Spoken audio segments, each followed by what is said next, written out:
मौजूद है संजय कुमार जी, जो कि अगर सिक्योरिटी एजेंसी के डायरेक्टर है। आइए इनसे बात करते हैं क्या कुछ है सिक्योरिटी एजेंसी के बारे में।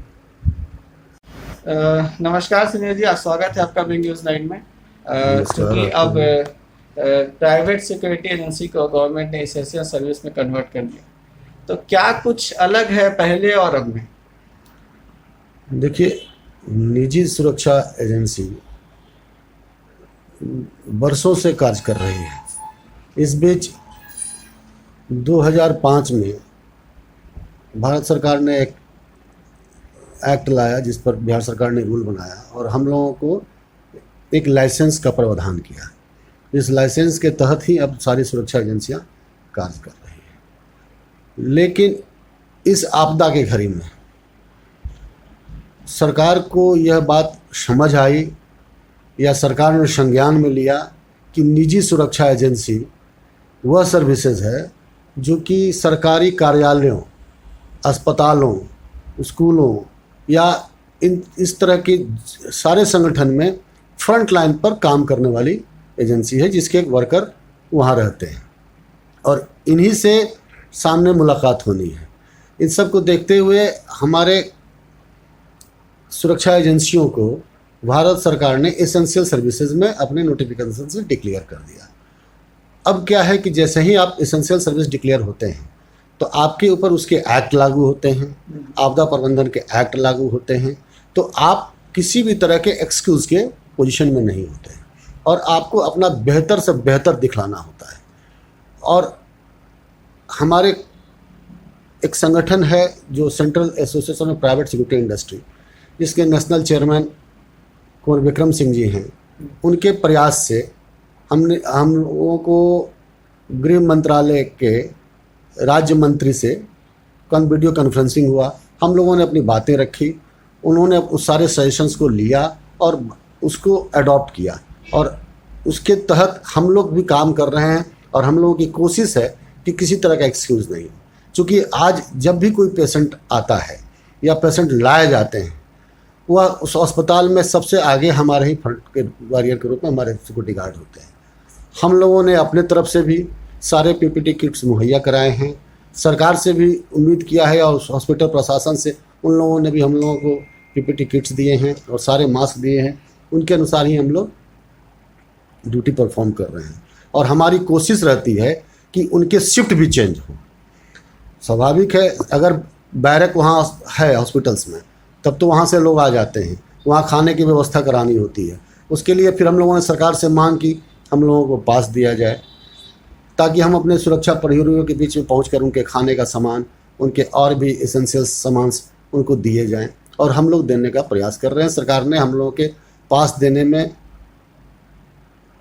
उदार रवैया अपनाया और हम लोगों को दिया और हम लोग उसके माध्यम से अब हमारे जो भी फील्ड के अफसर हैं वहाँ जाकर उनके सोशल डिस्टेंसिंग का मेंटेन करते हुए उनको सामान पहुँचा रहे हैं और वह काम कर रहे हैं। चूँकि जब वो सरकारी संस्था में काम करते हैं, वहाँ पे फ्रंट वॉरियर के रूप में वो जब रोल वहाँ प्ले कर रहे हैं, तो ऐसे में सरकार को ही उनका खान पान की चिंता करनी चाहिए थी। ये आपको ये बात नहीं लग रही है कि सिक्योरिटी एजेंसी वहाँ जाएगी, आपको परमिशन मिलने में भी मुश्किल हो रही है? तो ऐसे में क्या ये भी तो एक तरह का लॉकडाउन का पालन जो है कि टूटने वाली बात हो रही है। वैसे तो वहाँ पे उनको सरकारी जो है खाना मुहैया कराना चाहिए था। सरकार अपने स्तर से खाना मुहैया करा रही है, कुछ सामाजिक संगठन भी मुहैया करा रहे हैं, लेकिन उसके बावजूद भी हम लोगों को उनको सिक्योरिटी इक्विपमेंट्स देना पड़ता है। हमें उन लोगों को बहुत सारी चीज़ें ऐसी होती हैं कि उसके लिए जाना पड़ता है। सरकार मुहैया करा रही है, कहीं कहीं प्राइवेट अस्पताल को बना दिए गए हैं, कहीं कहीं क्वारंटाइन सेंटर जो है उस होटल में बना दिए गए हैं जहाँ की हमारे गार्ड्स काम कर रहे हैं। तो वहाँ पर हम उन होटल वाले से उम्मीद नहीं रख सकते या हम रखना नहीं चाहिए। हम लोग अपने तरीके से उसके पास खाने के सामान या अन्य सामान मुहैया कराते हैं। जी, चूँकि हॉस्पिटल में जैसे कि डॉक्टर्स है, नर्स है, या फिर हम लोग बात करते हैं अधिकारी की जो वहाँ सिक्योरिटी के रूप में भी रहते हैं, और जो हमारे भगवान समान जो आज के डेट में डॉक्टर या नर्स जो है, उनके लिए सारी जो है गवर्नमेंट स्कीम्स होती हैं। तो क्या लगता नहीं है कि इनके लिए प्राइवेट एजेंसी में काम करने वाले जो गार्ड्स हैं उनके लिए भी कोई स्कीम होना चाहिए गवर्नमेंट की तरफ से? देखिए, अभी आपदा के समय में हमारे कोविड-19 आपदा के समय में हमारे भारत सरकार या राज्य की सरकारें ने सारी व्यवस्थाएं की हैं और कर रही है।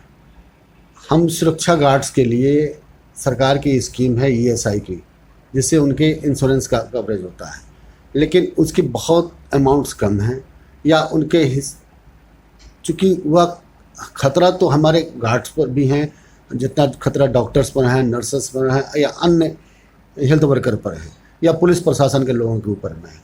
हमारे गार्ड्स, मैं स्पष्ट तौर पर कहूँगा, सबसे सामने या फर्स्ट वॉरियर के तौर पर वही है।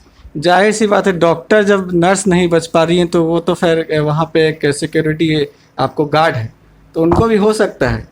तो ऐसे में फिर क्या? वैसे में हम सरकार से यह आशा रखते हैं कि जिस तरह से उन्होंने हेल्थ वर्करों के लिए इंश्योरेंस की स्कीम लाई है, अदर दैन ऑलरेडी जो एग्जिस्टिंग स्कीम है इंश्योरेंस का, उसके अलावा वह स्कीम हमारे हेल्थ वर्कर, हमारे सिक्योरिटी गार्ड पर भी लाया जाए। क्योंकि आप देखिएगा, अभी अभी आपको स्वास्थ्य मंत्री के ओएसडी के यहाँ भी ये गार्ड जो दिल्ली में बीमार पड़े हैं, इस तरह से और भी गार्ड्स कहीं कहीं बीमार पड़ने की संभावना है। हमारे भी गार्ड्स हैं और भी अन्य एजेंसियां के गार्ड्स हैं, वैसे जगह पर काम कर रहे हैं जो हॉस्पिटल कोविड-19 के लिए डिक्लेयर कर दिया गया है। तो खतरा तो बराबर है, खतरा तो उतना ही बराबर है जितना कि डॉक्टर्स के लिए है या नर्सेस के लिए है या वहाँ के पुलिस स्टाफ के लिए है, सेम खतरा है। तो मैं यह सरकार से दरख्वास्त करूँगा कि हमारे निजी सुरक्षा एजेंसियों के जो गार्ड्स काम कर रहे हैं उनको भी वही सुविधा मुहैया कराया जाए जो भारत सरकार के या राज्य सरकार के कर्मचारियों को या अधिकारियों को या डॉक्टर नर्सों को दिए जा रहे हैं। धन्यवाद।